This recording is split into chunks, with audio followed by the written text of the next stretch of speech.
জামাতে ইসলামের বিরুদ্ধে অনেকগুলা জুজুর ভয়ের মধ্যে এটাও একটা জুজুর ভয় দেখানো।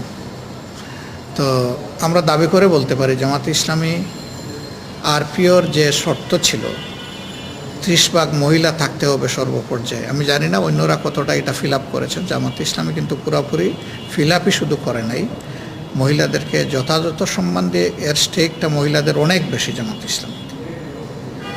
1 নম্বর। 2 নম্বর হলো আমাদের ঘরে কি মা বোন নাই? আমরা কি আমাদের মা বোনদের সম্মান দিতে পারি না? যদি আমাদের পরিবারের মা বোনদেরকে আমরা সম্মান দিতে পারি, ইনশাআল্লাহ আমরা রাষ্ট্রের মা বোনদেরকেও সম্মান দেব। এবং আমাদের হাতে না আসলে আমরা মৌখিক বয়ানে এটা বুঝাইতে পারবো না।